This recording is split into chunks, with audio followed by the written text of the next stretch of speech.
Y ahora te voy a mostrar los verbos que tienen los atributos de ser, los que son cualidades. Estos son el volverse, el hacerse, el convertirse y vamos a poner el transformarse también. Vení que te los muestro.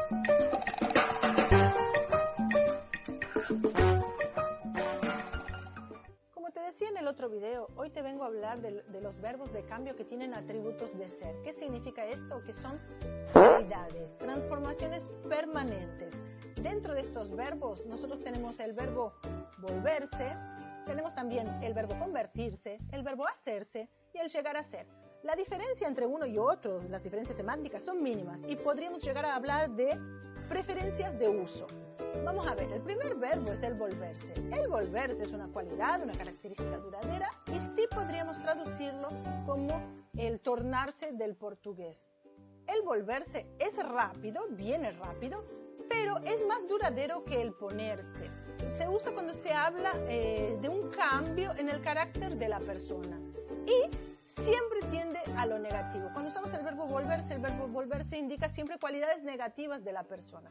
Lo vamos a usar con adjetivos y también lo vamos a usar con sustantivos siempre que le pongamos un artículo indefinido como un o una.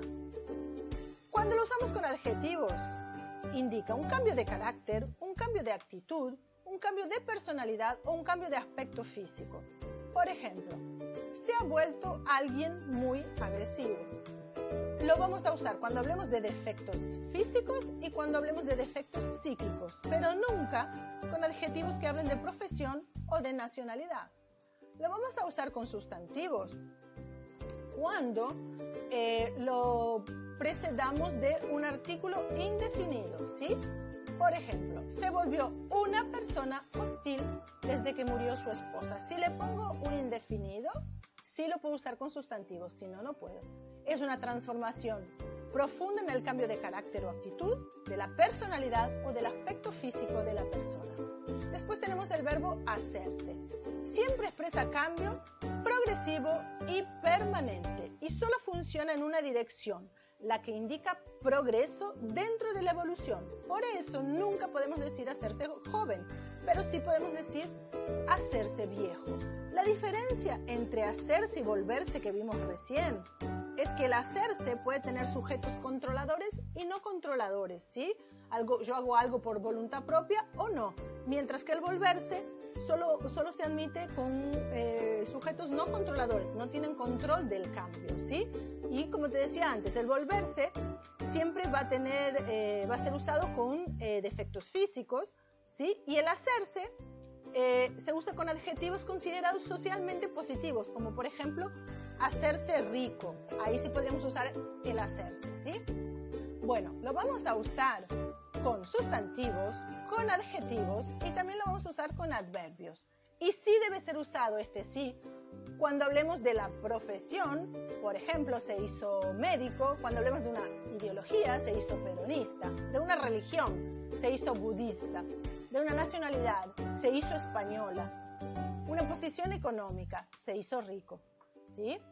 Ahí sí, lo vamos a usar con adjetivos cuando expresen un proceso como lento y gradual. Me estoy haciendo vieja, ¿sí? Lo vamos a usar con sustantivos cuando expresen también el proceso lento y gradual. Se hizo médico para complacer a su padre. Aquí indica, el uso del hacerse, indica la voluntad de la persona. Este es un sujeto controlador. Se hizo médico.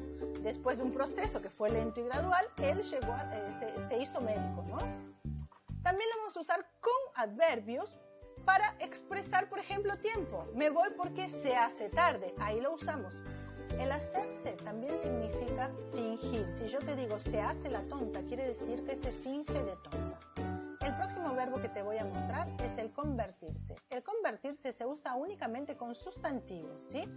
Y marca una mudanza extrema. La cosa persona pasa a ser algo completamente diferente. Es un cambio en lo material, en lo físico o en lo psíquico. Cuando hablamos de cambio de religión o ideología, también vamos a usar este verbo. Por ejemplo, se convirtió al judaísmo. También es una transformación que marca que es radical y que también es inesperada, no buscada por el sujeto. Si yo digo, por ejemplo, Harry Potter se convirtió en un bestseller, significa que fue algo inesperado y que no fue buscado por él, ¿sí? Es lo que sugiere usar el verbo convertirse. Si yo te digo, por ejemplo, el sapo se convirtió en príncipe, quiere decir que es una mudanza extrema, un cambio extremo, ¿no? Pero lo que normalmente pasa es que el sapo no se convierte en príncipe. Bueno, y el último verbo es el verbo llegar a ser. El llegar a ser se usa con sustantivos y adjetivos y se compara a hacerse. Es un cambio precedido de un largo proceso. Es un cambio largo y difícil, pero no siempre es voluntario, pero sí sugiere un esfuerzo por parte del sujeto. Cuando lo comparamos con hacerse, puede ser intercambiable, pero con hacerse no se tiene la idea de por fin, al fin lo consiguió. Si yo digo se hizo médico, es diferente de decir llegó a ser médico, porque lo que yo expreso con llegó a ser médico es que después de un largo y difícil camino, lo consiguió. Bueno, esto fue un breve resumen, espero que lo hayas entendido y si no, escribime. Nos vemos.